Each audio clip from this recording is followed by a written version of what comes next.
नमस्कार, सनातन विचार श्रृंखला में आपका स्वागत है।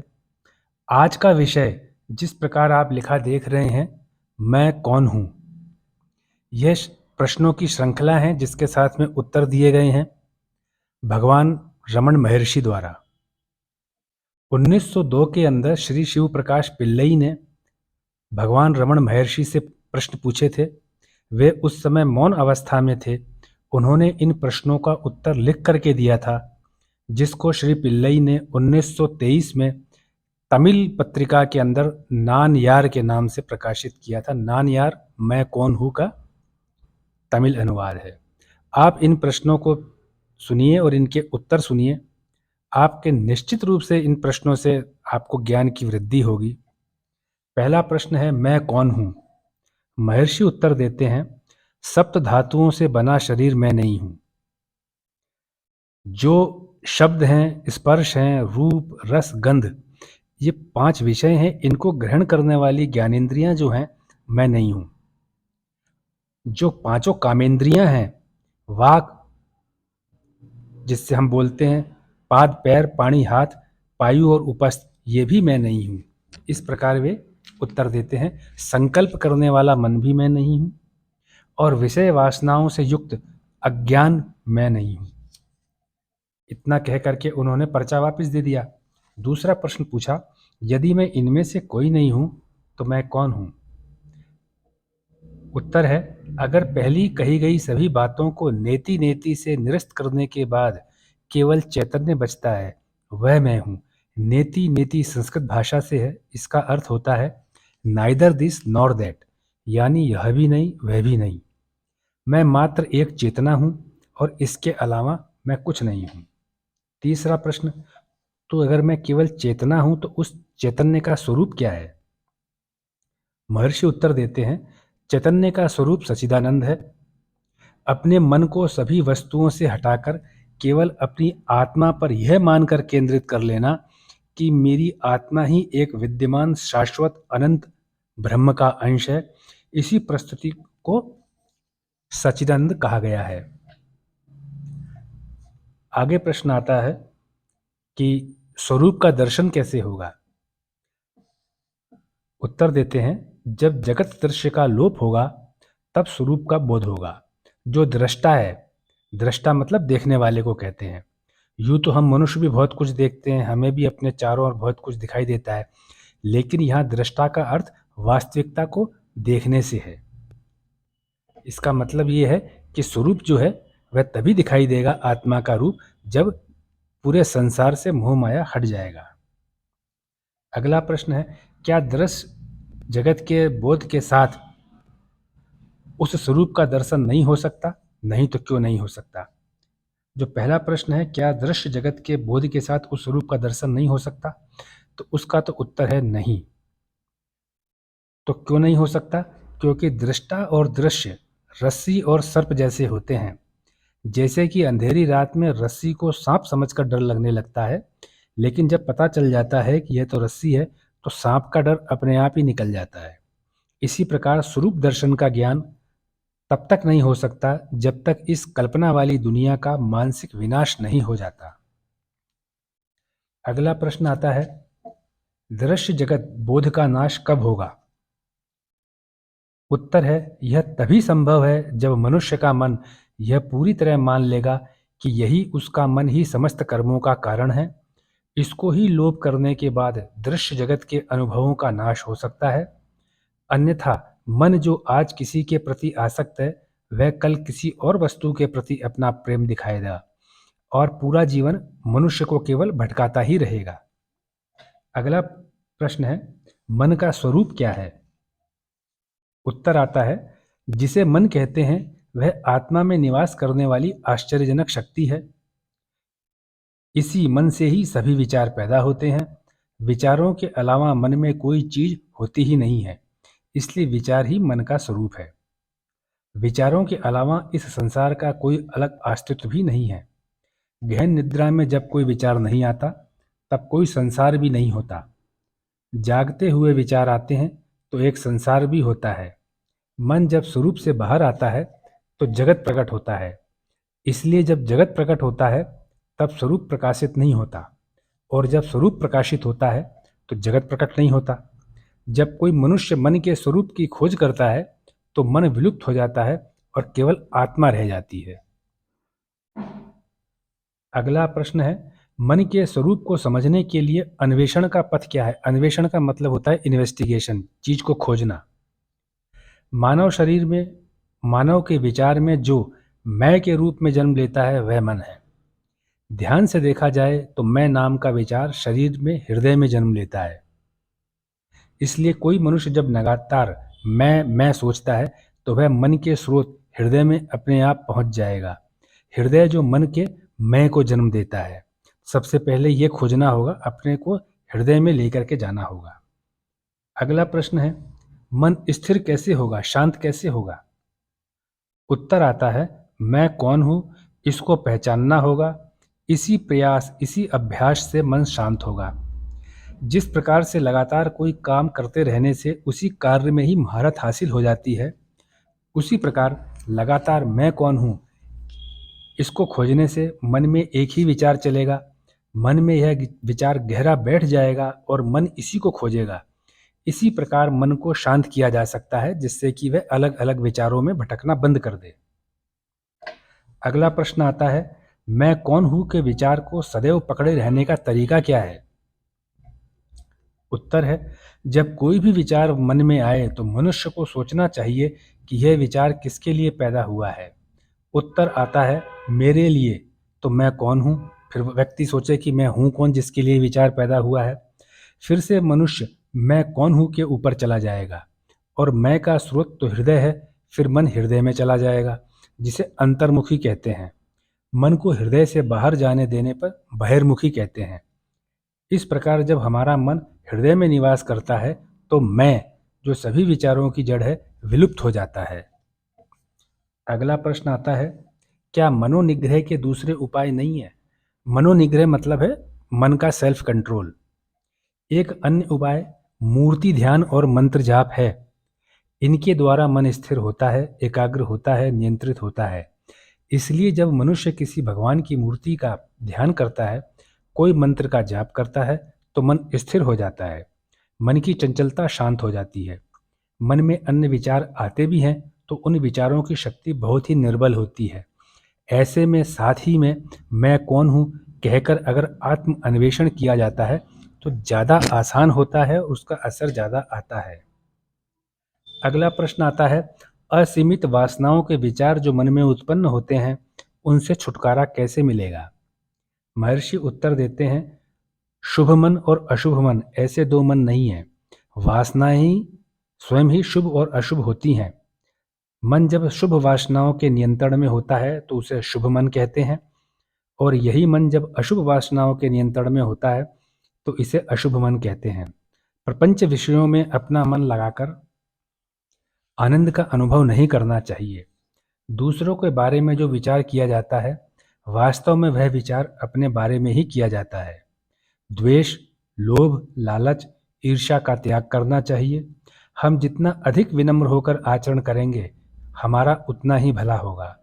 अपने मन को संयमित करने के लिए कोई भी व्यक्ति कुछ भी करे, संयमित उसको करना ही चाहिए। अगला प्रश्न आता है, आत्म अन्वेषण का अभ्यास कब तक करना चाहिए?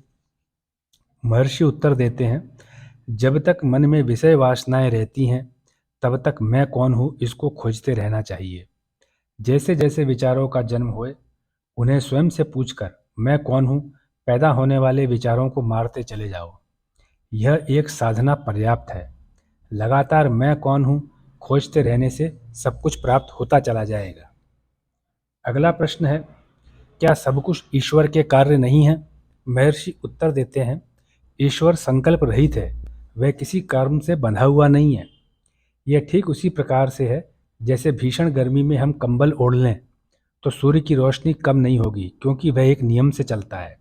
सूर्य का अपना नियम है, वह समझता है कि उसका अपना एक नियम है। उसी प्रकार मनुष्यों के लिए भी एक नियम है, उन्हें भी समझना चाहिए। सारी जिम्मेदारी ईश्वर की नहीं है। अगला प्रश्न है, भक्तों में श्रेष्ठ कौन है? उत्तर आता है, जो व्यक्ति लगातार स्वयं को एक आत्मा मानकर रहता है वही सबसे बड़ा भक्त है, क्योंकि आत्मा ही ईश्वर है। इसको ही पहचानने के लिए मैं कौन हूँ को जानना होता है। जब परमेश्वर ही सारे जगत का संचालन करता है तो मैं को ही तो जानना और मानना जरूरी है। यदि हम रेलगाड़ी जो इतना भार ले जा सकती है उसमें बैठकर यात्रा करते समय अपना सामान अपने सिर पर रखें तो जीवन तो उसका अर्थ क्या निकलेगा? वह सामान का भार वैसे भी रेलगाड़ी पर आ रहा है और हम भी थक रहे हैं, इसलिए उत्तम तो यही होगा कि उस भार को रेलगाड़ी के फर्श पर रख दिया जाए। इसी प्रकार जीवन की यात्रा में मैं यानी ईश्वर को जानना है, जिससे जीवन यात्रा आराम से हो सके। अगला प्रश्न है, वैराग्य क्या है? उत्तर देते हैं, मनुष्य के मन में जैसे ही सांसारिक सुख के विचार उत्पन्न होते हैं उसी समय उन विचारों को नष्ट कर देना ही वैराग्य है। वैराग्य के लिए कहीं भी जाने की आवश्यकता नहीं है। अपने लोभ और इंद्रियों के सुख के विचारों को त्याग देना वैराग्य है। अगला प्रश्न है, क्या ईश्वर और गुरु किसी जीव को मुक्ति नहीं दे सकते? उत्तर देते हैं, ईश्वर या गुरु केवल मुक्ति का मार्ग दिखा सकते हैं। उस मार्ग पर चलना तो स्वयं को ही होता है। खुद से कोई भी गुरु या ईश्वर किसी को मुक्ति की अवस्था में लेकर नहीं जा सकते। प्रयास तो स्वयं को ही करना होगा। अपनी आंख बंद करके भला कोई दूसरों की आंख से दुनिया को कैसे देख सकता है? अगला प्रश्न महर्षि से किया गया, मुक्ति की इच्छा रखने वालों को क्या अपने तत्वों का अन्वेषण करना चाहिए? यहाँ का प्रश्न का अर्थ है कि अपने अंदर जो खासियत है उसको भी पहचानना चाहिए। उत्तर देते हैं महर्षि, जिस प्रकार कोई कचरे को फेंकना चाहता है तो उस कचरे का मूल्य समझने की आवश्यकता नहीं होती, क्योंकि कचरा तो फेंकना है तो उसको तो फेंका ही जाना है।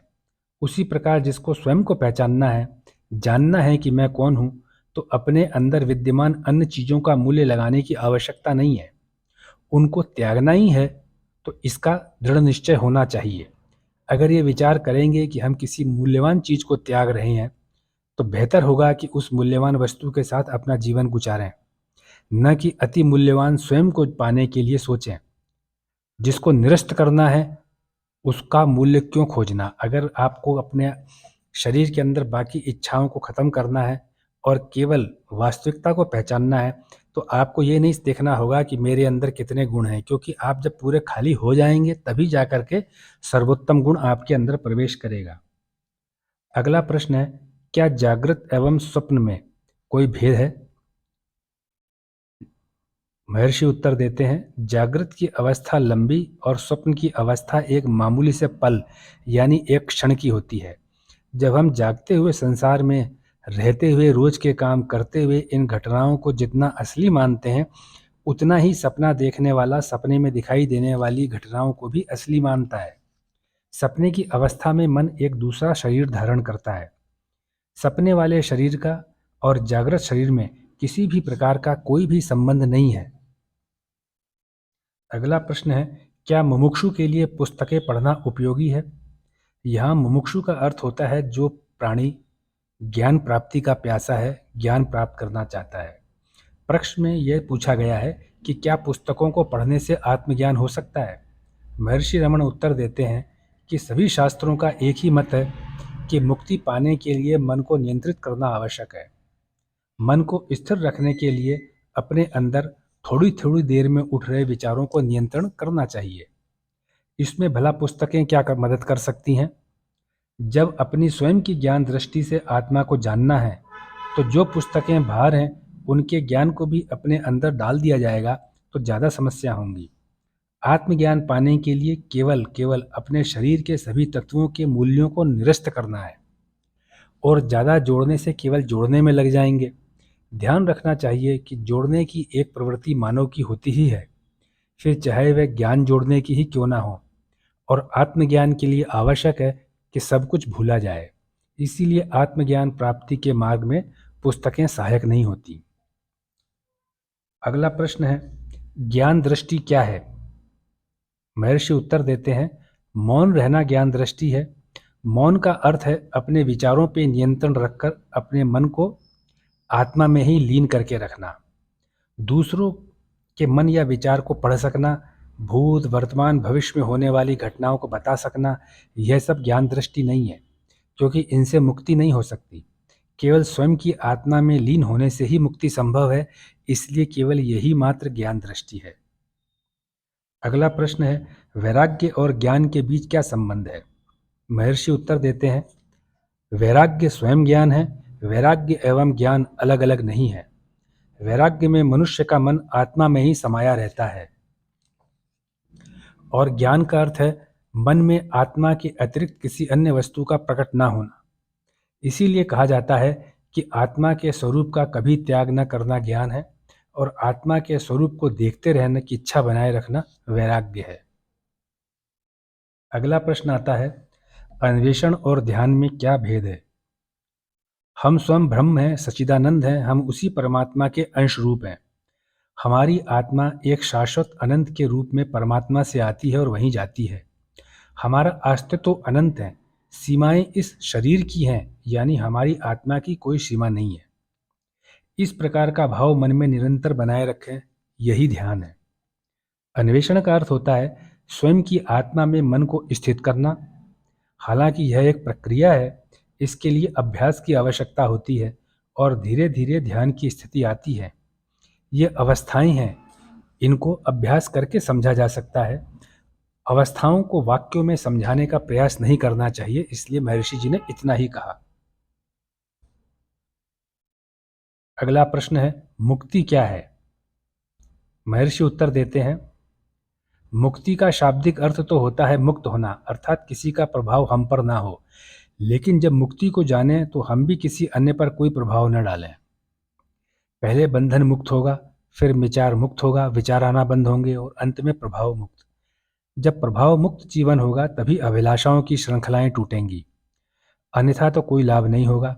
जब अभिलाषाएं और इच्छाएं समाप्त हो जाएंगी तभी मन एकाग्रता का गुण धारण कर पाएगा, और जब मन एकाग्र होना सीख लेगा तो फिर जाकर स्वयं की आत्मा पर एकाग्र हो जाएगा और ध्यान की अवस्था आएगी। ध्यान की अवस्था लगातार बनी रहेगी, यही मुक्ति के द्वार खोलेगी, और इसके बाद में आप जो स्वयं एक आत्मा है और कुछ नहीं है, वह जाकर के वह अपने मुख्य स्रोत परमात्मा के साथ में मिल जाएगी। उसको मुक्ति कहा जाता है। इस प्रकार श्री पिल्लई द्वारा जो भगवान रमण महर्षि से प्रश्न पूछे गए, भगवान रमण महर्षि ने उनके उत्तर दिए, वो आपके सामने हैं। आप इनको एक दो बार पढ़िए।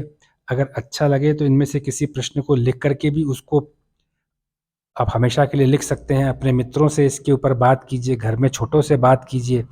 ये सदाचार की बातें हैं और सीखने की बातें हैं। एक से एक महर्षि सनातन के अंदर हुए हैं, उन लोगों ने बहुत महान कार्य किए हैं, महान सिद्धियां प्राप्त की हैं, तो ये सब उन्हीं के आधार हैं। रास्ते अलग अलग हैं जो अलग अलग ज्ञानियों द्वारा बताए गए हैं। आपने वीडियो को ध्यान से सुना, आपने अपना बहुमूल्य समय दिया, उसके लिए आपको बहुत बहुत धन्यवाद।